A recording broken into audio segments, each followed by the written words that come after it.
So let's get started. It's been a little while since we've last held one of these conference calls.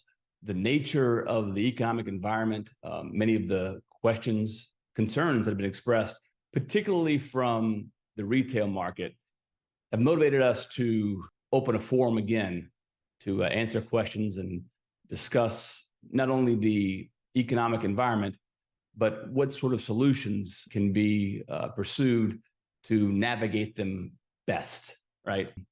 So as I mentioned just a few minutes ago, very happy and proud that we have brought in Daniel Berger as Director of Capital Markets. He's got a great deal of expertise and experience, both in marketing and sales, and somewhat recently, technical quantitative finance.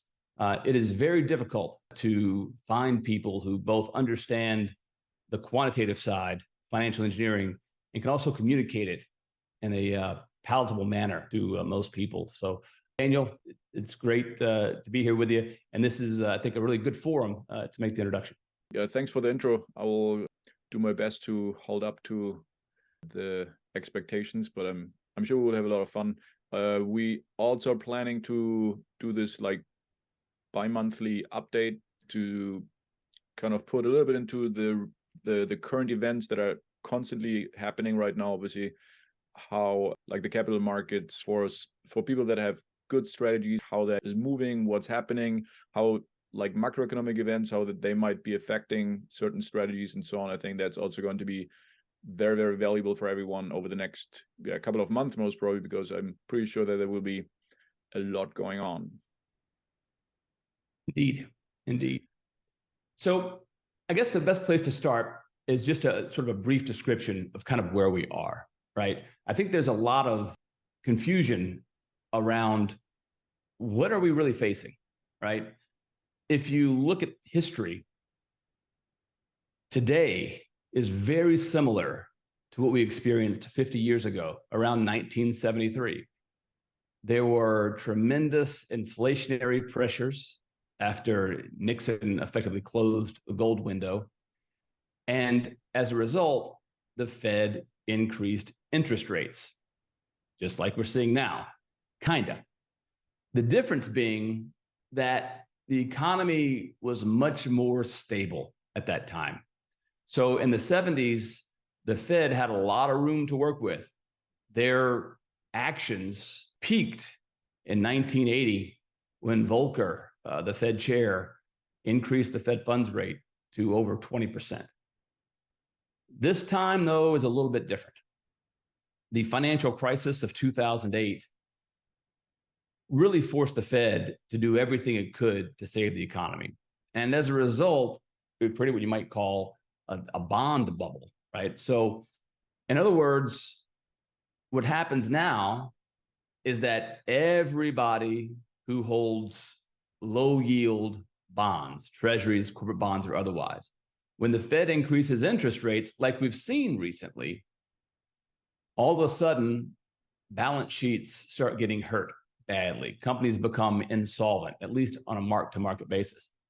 And so because the entire economy is currently supported and propped up by the monetary policy that resuscitated us or helped us recover from the 2008 financial crisis, there really isn't a lot of room for interest rates to continue to rise, at least not substantially. Today, from Morgan Stanley, who covers us, their guidance is to expect that interest rates are going to be cut again next year.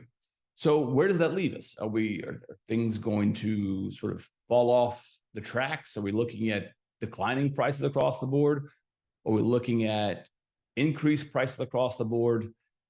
Well, those of you who know us at all know that we don't make decisions based upon guesses about the future.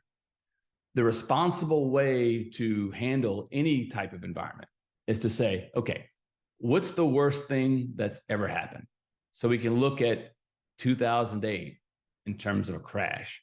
We can look at the 70s in the United States in terms of inflation. You can go back further to Weimar Germany for hyperinflation, and we say, okay, number one, what can we do? What can be done that makes sure you are protected and going to do well, regardless of whether you experience an inflationary environment or a deflationary environment? And so, again, it's not necessarily predicting what's going to happen next. It's looking for opportunities that are insulated or do well, regardless of what happens. Now, that being said, I will take a second to provide what I think will probably happen.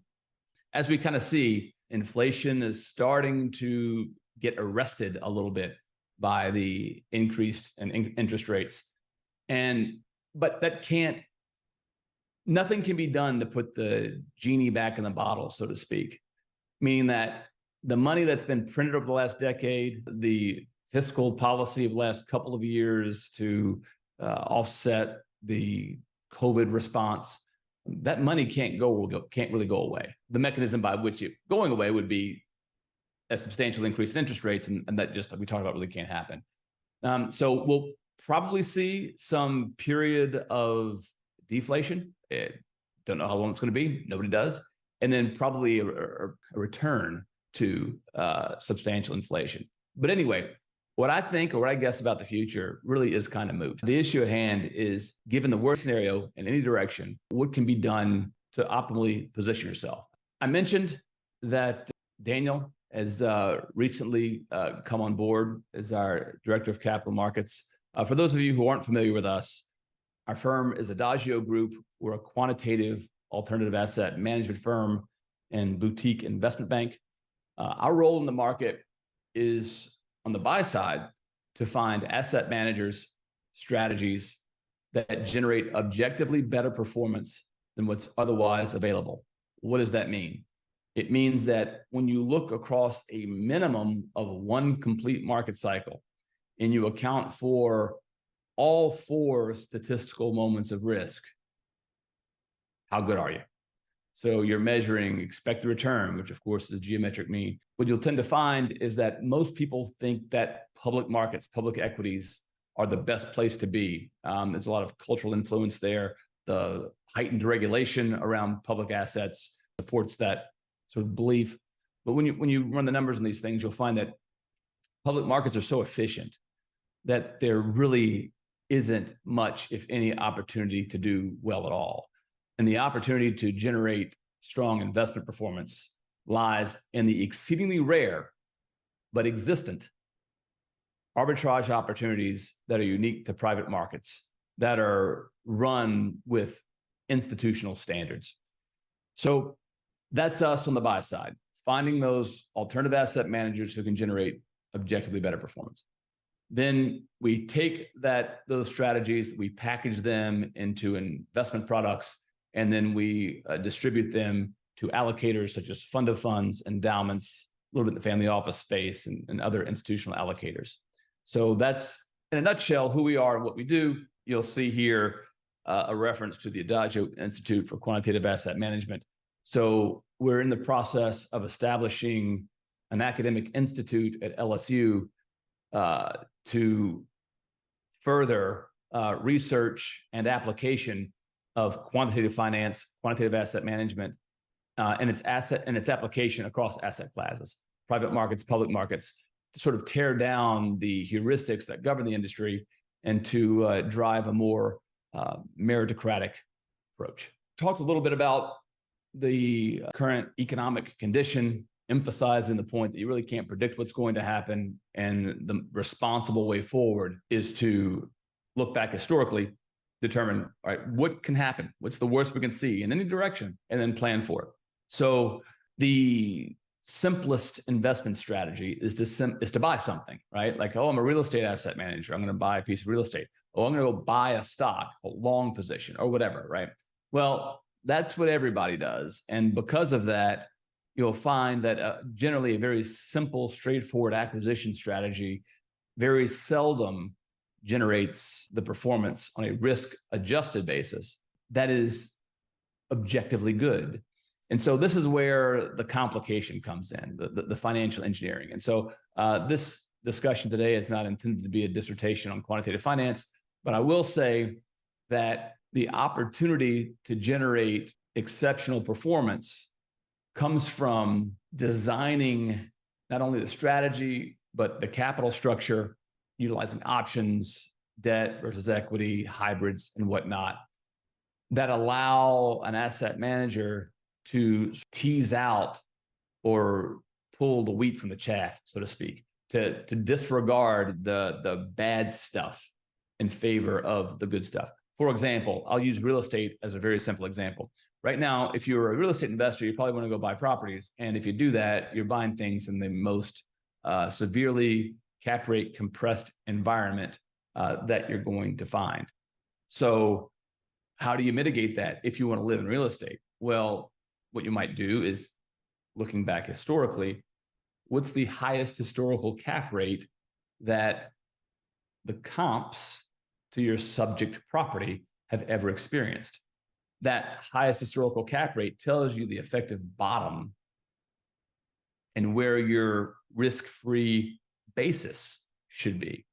So instead of saying, well, I'm going to buy a 4 cap and hope for the best, maybe you say, well, it's trading at a 5 cap today. Historically, it peaked at a 10 cap. Maybe I can only afford to pay 50 cents on the dollar, but I can't buy anything at 50 cents on the dollar. So what do? Well, what do lenders do? Lenders set their basis. It's called loan to value, right? So if you can't buy it where you need to, maybe you rotate into lending, some creative or innovative lending strategy. And now you can establish your basis wherever you see fit. And now you've got the equity cushion above you. Overly simple example, but that is an example of using a primitive form of financial engineering, capital structure navigation, as a means to control your risk exposure. And you can use other things like leverage and options and whatnot to optimize the yield while maintaining that relatively low risk position. That can be applied to anything: private equity, insurance plays, life settlements, for example. So just want to bring that point up. I think, Ben, if I could quickly add something to it. The interesting thing is, obviously, if we were looking back at 2008 or 2001, 2, 3, or whatever, all those more tight times in the market, everybody's always talking about the market lost this and the real estate market lost that, but that money obviously didn't really get lost, right? Like, the money's not gone, it's just somewhere else. But I think it's pretty important to stress that notion a little bit, because what you're just saying is really, what are the mechanics that you can use by creating some kind of securitized vehicle to actually be part of that exchange, just on the right side of that exchange and on the wrong side of the exchange, right? Because if the stock market is losing whatever 30-40% in value, what just recently happened, it's not that that money is gone. It just got pulled out of there and it's somewhere else. And some people made a lot of money. In 2008, we saw it. I think just in 2022, we saw it again. The number of billionaires is exponentially going up during those times where the market is going down.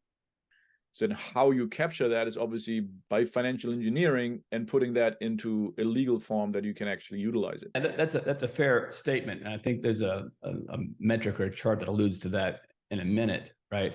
It's true that when the Fed increases interest rates, that the money supply contracts. But in our case, it's only contracted nominally, right?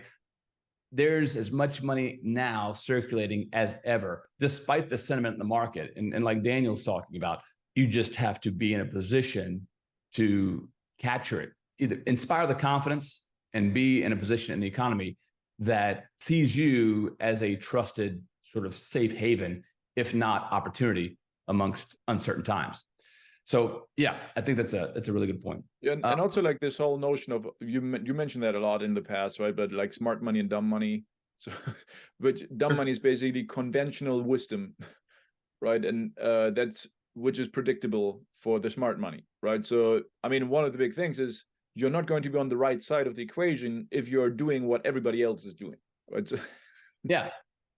And the irony is that most people are driven to do what their peers do, right? A lot of people don't like to admit it, but I see it a lot from my vantage point, is that every endeavor, everything has a culture associated with it.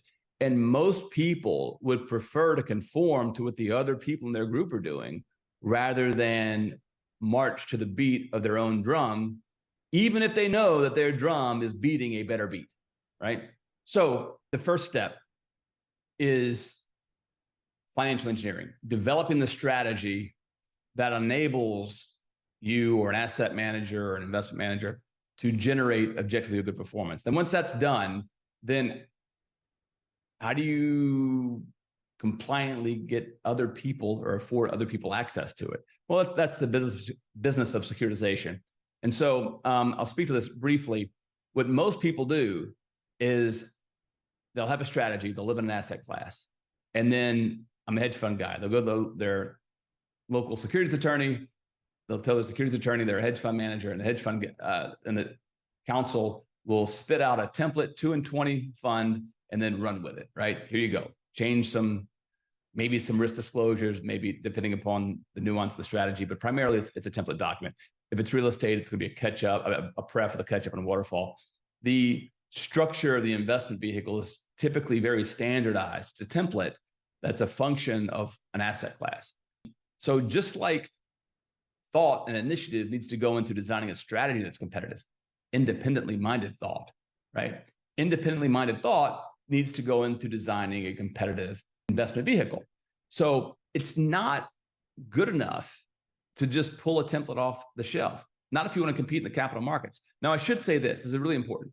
Most people who raise money in a fund do so because they have rich friends, and their rich friends do them the favor of writing them a check if they've checked a couple of boxes. Hey, I got my 2-pager, I got my deck, I've got a plausible story. Okay, you write me a check.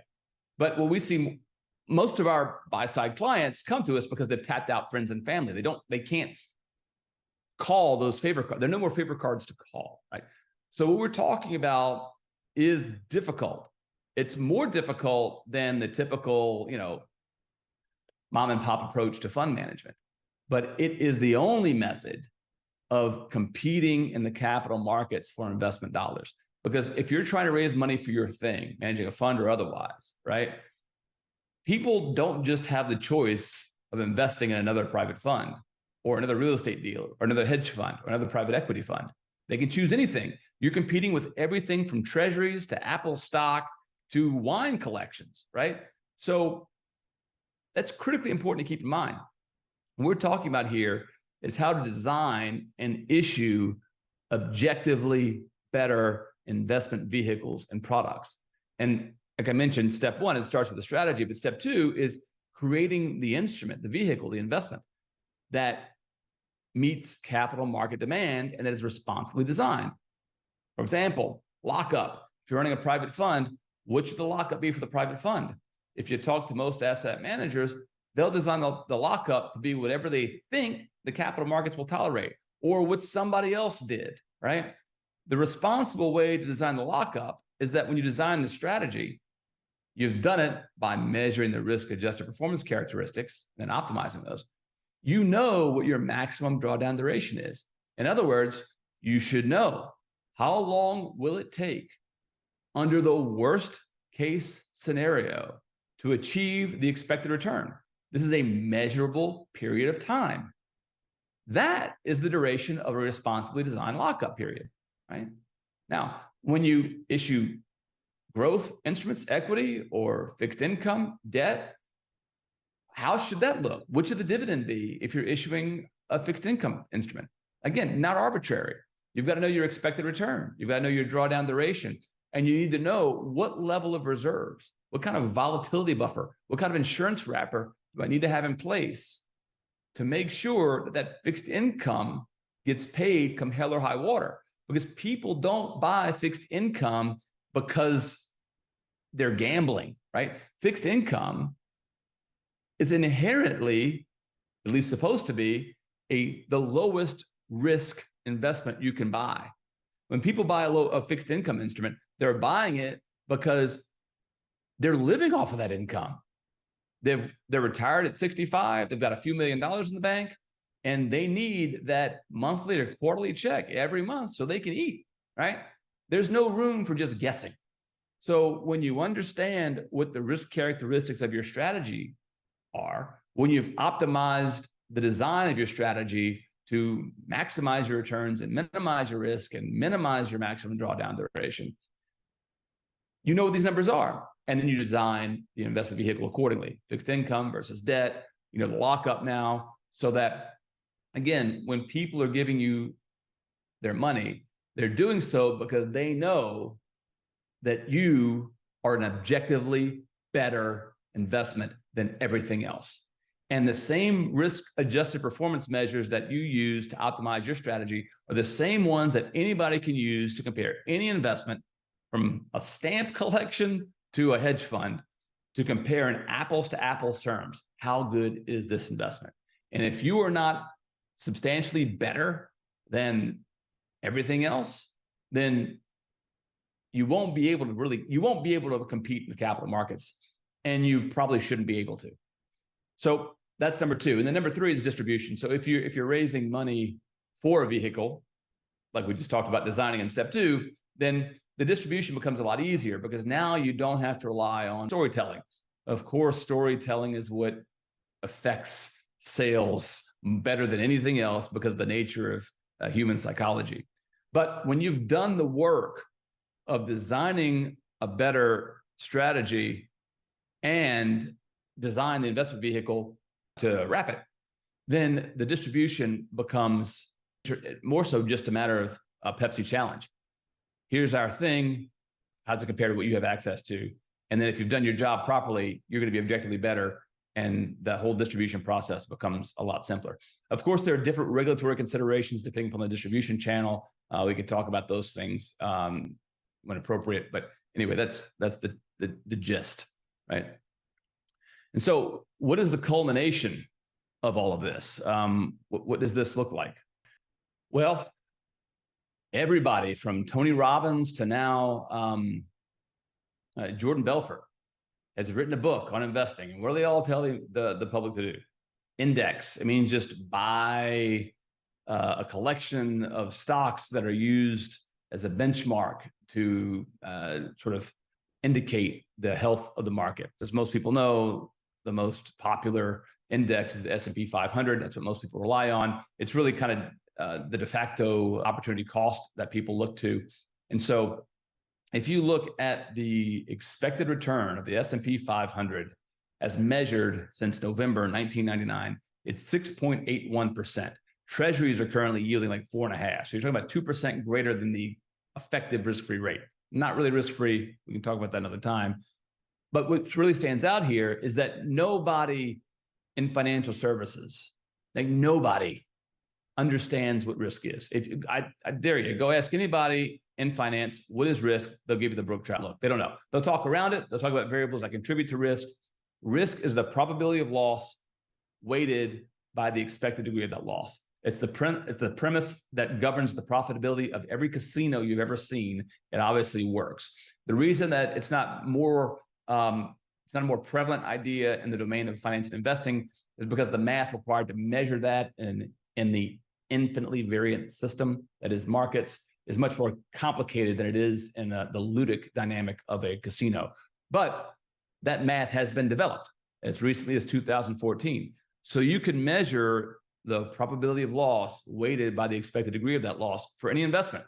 And if you do it for the S&P 500, the risk is 20%. So your expected return is under 7, but your corresponding risk is over 20. And looking back to 99, the maximum drawdown duration is over 13 years. So if you talk to most financial advisors, they'll tell you, hey, you can't time the market. Don't try index. Well, if you're indexing, you are by default timing the market. Because if you don't have if you're not prepared for a 13-year lockup, then there is no guarantee whatsoever that you're going to come out in the black. Now, on the flip side, when you apply the level of financial engineering skills that I've alluded to, although not talked about necessarily in detail, when you do the work that's required to research the data to measure these characteristics, which nobody does, ask me how I know, all of a sudden, you can now take advantage of, like I mentioned, these arbitrage opportunities in private markets. And now you're looking at over 40% returns with no drawdown over 20 years. It sounds impossible to most people, and it is impossible for most people because you're never going to see this from a retail financial advisor. Typically, you won't. But it's there. It's things like this are traded on prop desks inside of the Blackstones of the world. They're generally internal in nature. And so that's what's really created the opportunity for us. We know, well, I think everybody knows, that the financial services industry is fairly corrupted, and that's probably conservative, right? And so what happens is you've got the big firms that have brands that are so entrenched. People will do business with Goldman Sachs, knowing that Goldman is going to fuck them, but they will continue to do business with Goldman because of their Goldman. Well, the brand power of the biggest financial institutions has allowed them to become extraordinarily complacent. I'd say more than complacent. Like you saw in the Senate hearings post-2008, they treat their clients as adversaries. They bet against their clients. Just from a free markets perspective, what that does is when they lean on their brand so heavily and blatantly bet against the public, don't give the public the best opportunity that they can, that opportunity is still there. And so when you've got that level of expertise operating independently, now it gives us the ability to compete. So Adagio doesn't have the brand recognition of a BlackRock, but we have the same level of quantitative expertise. So instead of betting against the public, we take that expertise and we utilize it to create financial instruments that provide the public access, the same type of access that the prop desks of these bigger firms have. So the point of the slide is to show the difference. The topic of quantitative finance and securitization and distribution can be fairly dry. It's definitely complicated. I've not even really touched the tip of the iceberg. I published a book on the subject called The Shadow Banker's Secrets, Investment Banking for Alternatives, if you're interested in learning more about the nuance. The takeaway here is that when you apply the highest levels of quantitative finance to the arbitrage opportunities in private markets, all of this bullshit that you hear about, oh, risk and return are conserved, you can't have one without the other, they go away. They go away. So that's kind of the point of that effort. That's not kind of the point, that is certainly the point of that effort. I mentioned at the outset that we brought Daniel in, Director of Capital Markets. And after hearing me talk for a little bit, you probably know why, because again, I'm not necessarily the most endearing personality when it comes to talking about these technical subjects, and I'm not always the best at describing them. But Daniel is outstanding, again, both in terms of understanding conceptually what's happening on the quantitative side, and then communicating that in a palatable way. You'll see at the bottom of this slide a quick chart, or an excerpt from a chart from the Federal Reserve.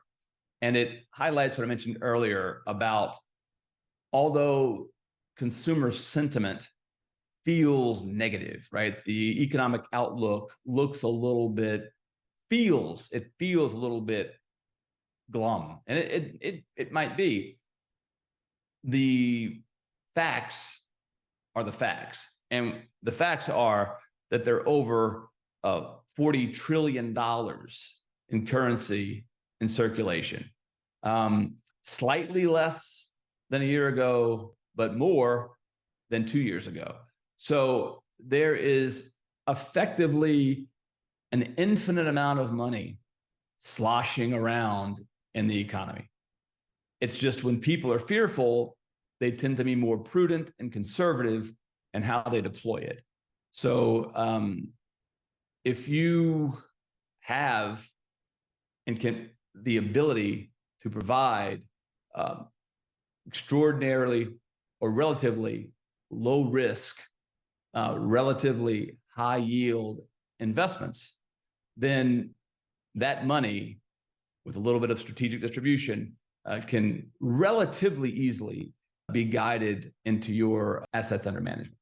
So with that, I want to open up the floor to questions. Daniel, do you have any comments or before we do that, or should we go straight to Q&A? We have a couple of questions here, obviously, and will be related to that. On the asset manager side, like we look at a lot of deals, right, and they kind of all look the same.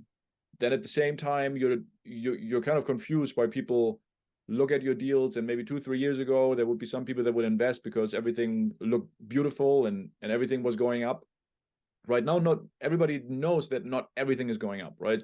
So not only institutions and high net worth individuals and their advisors, but basically everybody all of a sudden is looking at deals with a completely different lens, right? And I think it's just this crucial capability, competence, whatever you would call it, that you can actually show risk as something that is not an emotion, or like, as you said, like a story or whatever, because most people are like, yeah, for how many years are you doing that? Yeah, just because somebody does it for 25, 30 years doesn't mean that he does it well. One question that came up here is obviously if somebody as an asset manager doesn't really have experience since 2000, 2007, so how is it even possible to create a theoretical track record that would still prove that the investment is sound, the vehicle? Yep, that can be done, and the way it's done is very particular, right? And this is what we demand of any asset manager that's on our platform as part of determining their viability. If they don't have a track record that goes back to at least January 2007 or earlier, then step one is the strategy has to be converted into a comprehensive set of rules. You can think of it like an algorithm. So if this, we buy, if this, we sell, whatever. And then you take those rules and then you go and research the market to determine, all right, in the market, what would have met those rules, what was available, could have been purchased, you buy it. And then when the time comes or when the sell triggers and that's rule set is pulled, then you'll liquidate. So it's effectively an algorithm. You set the rules, you do the research and you plug in the data and you step away, and then the period total returns are output without any opportunity for manipulation or cherry picking, right? If it's real estate, then you'll set the rules and then you go into CoStar, the MLS, and you look at all of the things that were listed, all the things that were sold, and then determine how would the portfolio have performed according to those rules. One of the benefits of distilling the strategy into a rules-based algorithm effectively is that it also serves a nice contingency plan. So if the principal gets hit by a bus, you effectively have a roadmap on how to execute the strategy for whoever follows in those footsteps. So that's it. It's an objective theoretical track record based upon converting the strategy into a comprehensive set of rules, determining what the period total returns are monthly or annually, depending upon the liquidity of the strategy, and then calculating the risk, return, and liquidity. Not for everyone, all the terms are so familiar, right? But if you would just go, I think a real estate strategy is, I think, relatively easy to kind of explain because the numbers and the terms are pretty widely understood. Yeah, I think I kind of alluded to this earlier, but I'll go back to it. So real estate, because it's really simple, right? One heuristic to start from that will tell you whether or not you're on the right track is to look at historical cap rate, or if you're in the residential space, gross rent multiplier. And so if you're looking at cap rate, you'll say, okay, what is as I mentioned earlier, the highest historical cap rate this property has experienced or would have experienced given the comps? And you don't want that basis to ideally exceed the highest historical cap rate. So let's say, for example, now that's the most basic description. If you look at the first derivative, for example, you don't necessarily have to plan for the worst case scenario in terms of bottom value. You can just look at the rate of decline. So you can say, okay, what is the steepest decline in value we've ever seen. And so, for example, in the residential real estate space, residential real estate declined just under 28% between 2007 and 2011. So you're looking at about a 7% decline per year. But a very simple strategy might be, hey, I took a Carlton Sheets course and I'm going to go buy single family homes and I'm going to buy everything I can at a 30% discount to market value. That could be your rule. So I'm going to go buy single family homes in this zip code at a 30% discount to market value. So you can go back in the MLS 20 years and you can look and say, all right, what were the comps for different markets? And then what were list price versus sold price? So you can see what percentage of the market was sold at what discount to kind of get a feel for the amount of deal flow that you'll have access to. And then once you figure out the deal flow potential, you'll say, okay, so what if I did buy at a 30% discount to market and I held it for, say, 3 years or whatever your strategy is? So buy at 3%, a 30% discount, hold for 3 years, rehab and sell. Well, what happened to the market over that 3-year period, right? And you do that continuously, starting at, like I mentioned, at least January 2007, ideally earlier, and you let the clock run on that. And what you'll see is that if you managed it right, and if you genuinely bought it at a 30% discount. So what most people do is they don't buy at a 30% discount. It might be bought at a 30% discount to comps that are in pristine condition, and your property's got a lot of deferred maintenance. That's not a discount. That just means you bought a bunch of construction expense that'll take you right back up to the comparable sales value. So the discount needed to be computed after deferred maintenance is accounted for relative to comps. So again, I don't want to go too far in the weeds, and this is just one simple real estate deal, but what's implicit in all of it is a shit ton of work is required to know this stuff. Like, you've got to do a ton of research in the MLS, for example, in this case, going through hundreds of properties, hundreds of transactions. And any of you people who have access to the MLS know that it's kind of cumbersome to use. It's not easy to do that stuff. That's where the money is, right? So it's not just the expertise in knowing what to look for, knowing how to design things, knowing how to measure things. It's making the effort to uncover the information that's required to make decisions from a position of knowledge as opposed to ignorance. And so the next to those two things together is where the real opportunity lies. It's hard. It's hard both in terms of the level of expertise required and the level of effort, but the benefits are substantial. And also, I think one thing that is important to mention is, like, during the last 12 years where it was just kind of continuously going up, like, a bad strategy will still work. Yes. Right. I think there's sometimes a little bit of confusion around this. Like, yeah, but my buddy, he's running that like for 10 years now and it's working great. Yes, because it only went up for 10, 11, 12 years. And during that time, everything works. Right. But what is happening if it doesn't work? Right. And that's where obviously the responsibility comes in, and where, yeah, the big difference is being made. And that's the situation that we're in right now. Yep, that's exactly right. And that speaks to, again, another sort of defect in human psychology is things that happen less frequently than once a decade, people tend to think never happen. And so what happens is, we haven't had a financial crisis since 2008, so everything's risk-free again, right? No, it's not. And this is particularly relevant to retirees, right? So if someone is 65 years old, they've got a $3 to $5 million nest egg, they give it to an investment manager to manage, they're going to live for another 30 years. They can't afford to lose half of their savings when they're 75, right? They got to live for another 20. So it's not good enough to say, well, everybody else lost money too, so I'm okay. I mean, yeah, you can do that, but that's why you can't raise money, right? That's the only way. The only people who can raise money under those conditions are people who can just rely upon brand, right? Or some other bullshit manipulation of human psychology. So, and RIAs in general are doing that, but I mean, not all of them, but I mean, in general, there's a lot of products in the RIA space that are very focused on S&P 500, taking out some bad stocks. If everybody's losing like 30%, they only lose 25%. As long as they beat the market, everybody's happy, right? So I'm not saying that that's the case for everyone in the RIA space, but we see that a lot, right? When we get on calls that people actually are ecstatic about their results because they lost 25% of the investments of their clients. And it's yeah, very fascinating.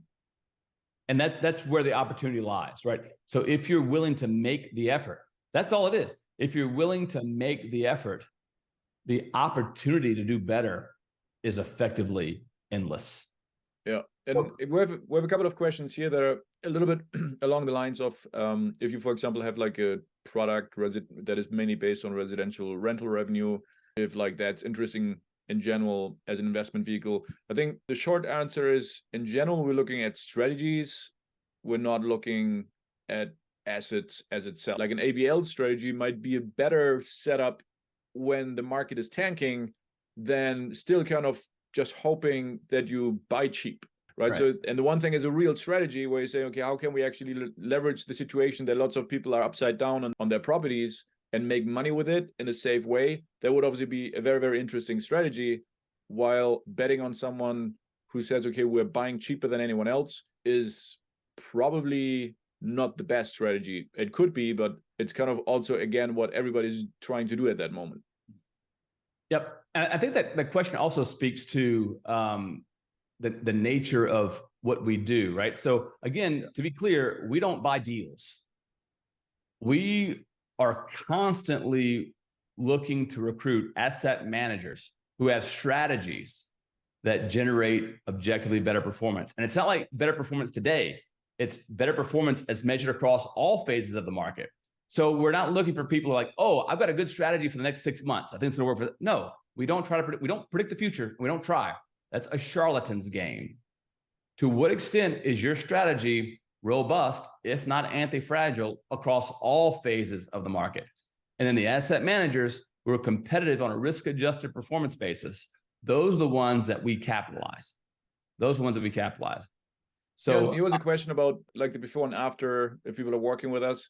I mean, the before and after is really very often that if you're looking at the deal structure and the strategy, there hasn't been a lot of attention really spent on risk-adjusted performance and really measuring risk. So, and that is why it only works for family and friends very often. And once kind of you get into the after, we are, like you mentioned that yourself, we are ourselves looking for strategies that we can allocate and that we can build a fund around.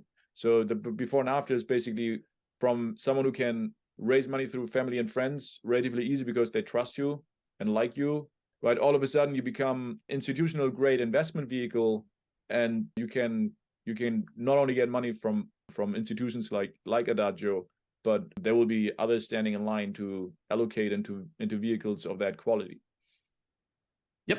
And implicit in what Daniel just said, and I want to put a fine point on it, is you are wasting your money if your step one is to hire an attorney and get docs drafted. Don't do that, right? You can't create an informed structure unless you know what the risk-adjusted performance characteristics are and liquidity characteristics. Only once that's done can you then tell the attorneys, all right, we need to get this built. I don't watch a lot of TV, but I eventually got caught up and I saw Suits, right? Season 3, the investment bankers get involved, and it was great. Investment bankers remind Harvey and company that, hey, you lawyers, I know you're not used to this with other clients, but as far as we're concerned, you just handle our paperwork. And what they mean by that is the investment bankers, the financial engineers, design the investment, design the structure, and then give it the attorneys to paper. The attorneys are not given the latitude or even asked, how should we design that? That's not what attorneys do. That's not their job. We spent the majority of the conversation speaking primarily to asset managers looking to raise capital. I think everybody, well, not everybody, most people would be keen to have others giving them money. But if you're an allocator and you need advice or investments or vehicles to access the types of stuff, the types of performance that we're talking about, we don't deal with retail investors directly. but we have relationships and partnerships that do facilitate retail investment. So that is, I think that's worth bringing up. So yeah, I think it's super important to bring that up, right? Because like the biggest problem for like retail investors, which basically means small balance investors that are not running around with budgets like Vanguard or BlackRock or whatever, they normally don't get access to this level of investment vehicle. So I think it's an important aspect, because it's not only rare, but it's also one of the times in history where it's more important than most probably 5, 6, 7, 8, 9 years ago. It's always important, but when things are going down and you have actually still access to places where you can put your hard-earned money and make sure that it's not going away, on the opposite, that it's growing faster than inflation, then you're definitely one of a very few handful of people that have access to that are not already billionaires. It's a question about setting up a fund of funds and acquiring RIAs. RIAs are hard to buy, but in theory you could, if you've got a relationship, particularly with somebody who is selling, that could help. A fund of funds is a nice solution for an RIA because it allows the RIA to better monetize their firm. Instead of suffering from 1% fee compression that they're getting on AUM, they can also charge another 1 in 10 and earn it on a fund of funds that represents the entire alternatives portfolio and generates, again, substantially better performance on an objective basis. If you don't have a strategy yourself, and you do have the ability to aggregate capital, build relationships, then a fund of funds could be a solution. We do act as portfolio managers for funds of funds. In the chat, I just put a link to Daniel's calendar. So we're going to try to get through as many people as we can, answer questions pertaining to their specific goals, circumstances, their role in the market. But the real opportunity will lie with scheduling a call with Daniel. You can go over your situation in a one-on-one setting and discuss what is the optimal solution for him. Yeah, and just for context, the link that you sent is just like a 15-minute call to just kind of get a high-level idea of what's going on, and then if we see that there is enough overlap to really kind of have a deeper conversation, we'll just schedule another time. Just because some people might realize that we will need more time to really fully analyze what's going on, but it's just like a high level. Also, see if it's interesting for both sides, and then we'll most probably share some data and go on a longer call after this initial kind of intro. And I want to emphasize, we've talked about a lot of stuff primarily on the asset management side, but whether you're on the buy side or the sell side. So if you're an asset manager trying to raise capital or to improve your strategy, or if you're an allocator and you're trying to generate better performance with your portfolio, you just want to have it measured. You just want us to measure, like, so we can do just about anything to solve just about any problem that just about any market participant might have, as long as they bring something to the table, right? So if in doubt, schedule a call with Daniel. You can talk through your individual circumstances, whatever they are, buy side or sell side, allocator or capital recipient, asset manager. And also, I'll be happy to give some kind of context. If you're looking at deals and you're looking at investment vehicles that are getting brought to you, just to give you some of our perspective on how you should basically look at them and compare them. And then, I mean, if they're great, if they're really better than what we have, please send them to us, because most probably we will want to allocate into those vehicles. And if they're not, you might consider to change your strategy for your own investments. Speaking of that, are there any topics that I've not covered that anyone would like me to dive into? Again, I spent most of the time on the asset management side, but we can talk about sell side as well. Like, is there anybody have any questions about, say, retail advisors or institutional allocators or constructing a portfolio or anything of that nature? Now's your chance. Now's the chance. Looks like. So I think one of the questions that I'm also personally getting a lot is, and like also deals that I get like exposed to, is obviously it's things like AI, crypto, all those different things where people are like, yeah, but aren't you missing out on those things because they don't have any track record? Yeah. So you're missing out on those things in precisely the same way you missed out on last week's winning lottery ticket. Yes, you can speculate and you can guess right and you can make a lot of money. I'm not taking that away from anybody. And if you want to gamble, I have no qualm with that whatsoever. The only issue I have is don't call that responsible investing, right? The difference between investing and gambling is that in gambling, the probability of loss exceeds the probability of gain.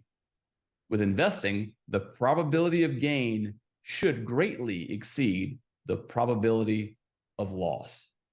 Well, if you don't know what that probability of loss is, you don't even know if you're investing versus gambling. You certainly don't know if it's a good investment or a bad gamble for that matter, right? Like little old ladies who go to the casino know that, hey, if I'm feeling conservative, I'm probably going to bet red or black on the roulette wheel as opposed to playing slots. They understand that it's just under a 50% bet on red and black in roulette, of course, the two greens. Yeah.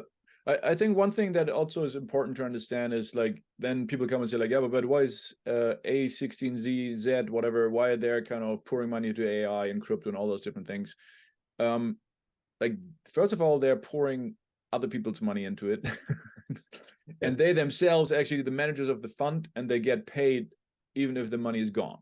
Not gone, right? But even if the fund is not doing well, they can basically play with it, and they have like people that are interested in it, and they would spend money on it anyway. So they open a fund, they get like 2 and 20 or whatever the structure is on that fund. So the 2% management fee they will get anyways. So that's not gambling, right? Because if you're just kind of creating a fund with a fee structure and you're on the fee structure, and then maybe some of their good buddies are also invested into the distribution of that fund and also buy into the fee structure, that's a pretty good investment. And the same is true for the crypto investment into games, like gaming companies and all those different things. If you're basically investing mainly into the fee structure of a fund that then invests into those types of companies, you're not really running a risk. But if you're on the LP position, you might be up for a surprise. Yeah, I mean that's a great point. Speaking to how a lot of ills can be cured just by virtue of structure, right? So if you're buying into the fee structure of the manager via GP stakes position, for example, you can do really well even if the strategy itself is less than stellar. If something has a high return, it doesn't necessarily have a lot of risk. Like GP stakes is a great example where you have really, really high returns and almost no risk, right? So that just in the mechanics. Yep. That highlights again another opportunity for me to sort of describe the role in the market. So because we are primarily engaged with institutional allocators, there's a necessity to design complex solutions. But because of our, I guess, unique role with facilitating the development of fund of funds that provide the retail market access, the retail market gets access to that same institutional sophistication and performance, right? So again, while we don't deal with retail investors directly, like we're not going to take $500,000 from an individual, right? We can help some entrepreneurially minded individuals facilitate their own fund of funds. They can aggregate many millions of dollars. We can construct a portfolio for them, an institutional grade portfolio, let's say only other endowments and pension funds and institutional fund of funds would see, and then you can get access to the same stuff. So that's the value proposition for the fund of funds manager.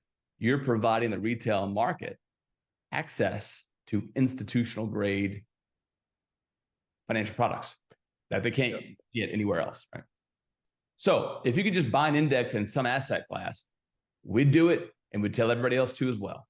The problem is there's no index, there's no asset class you're going to buy or that's going to perform well, real estate, equities, or otherwise. Eva was saying, I find it mystifying and also fascinating that the retail market is so misguided, but I guess that is mainly driven by brand and fees. Yeah, I mean the thing is, if you see it with Facebook, right? Like if it doesn't cost anything, and you're not really kind of paying anything for the product, you're most probably the product, right? And the same is true for lots of those very popular, easy access investment vehicles. And the question is always things like Blue Owl employing strategies that are much more sophisticated. If you never heard about a $100 billion or $150 billion investment firm or like allocator, you're most probably the product, right? So this whole kind of thing that is getting done at the top of the food chain only works if 70% of the people or more are marching in lockstep towards doing all the same things, because that makes it obviously predictable for them on the one side, and it also makes it very, very easily explainable on the other side. The question is always just, why are on the other side of each crisis more billionaires? Yes. Yeah. And it's always the same people that are paying the bill. And it's always the public. And I mean, I could talk on this for a long time. I'll try not to, but I think about it a lot because it bothers me a lot. I spent a substantial portion of my career doing really good things that I had a very hard time getting other people to on board. And early in my career, the reason was that the reason I faced those challenges wasn't because what I was doing wasn't good. It was because of the nature of human psychology. People in the street think that advertisers respond to what people want. It's not what happens. Advertisers tell people what they want without them knowing it, right? And so what's happened, and it's been a comprehensive effort in every industry, and banking is not exempt, right? Like the banking system infiltrates academic departments. Ask me how I know. The banking system infiltrates media and everything that governs your perception. And so you have been indoctrinated your entire life to think and feel a certain way about money and brand names and how to make decisions and what's safe and what's not. And not a goddamn bit of that has one thing to do with the truth. Yeah, I think one thing that we will do, we will have this kind of capital markets update, outlook, whatever you want to call it, every 2 weeks. And as part of that, we are also we've thought about doing some deal teardowns, right? So if there are any investment vehicles that you're looking at, you can bring them to the call, and we will basically analyze it, right? And say like, okay, this is how a Dutchie would look at it, and that is most probably like even more practical applied what we are teaching, and will provide a lot of insights, right? Have a little teardown of those deals. Yep, and we can do it. We can do it on all facets of the market. We can do it for actively managed strategies like hedge fund guys and real estate investors and private equity guys. We can also do it for RIAs to look at their portfolios, to analyze them. We can look at high net worth individuals and analyze those portfolios. So we can analyze anything, and it might be nice to juxtapose, compare different portfolios, different strategies, different assets, again, across asset classes, to see where things stand in an absolute sense. So yeah, I think that'll be a really informative and helpful effort and series that we. What else give them a little bit more of a concrete nature, right? And not make it that abstract, and just say, okay, there's a deal, bring it. Okay, this is how we analyze it. Like I mentioned, I encourage you, please schedule a call with Daniel. You'd be surprised the level and the breadth of the solutions that we could potentially come up with, regardless of how long shot you think they might be. We look forward to talking to you on the other side.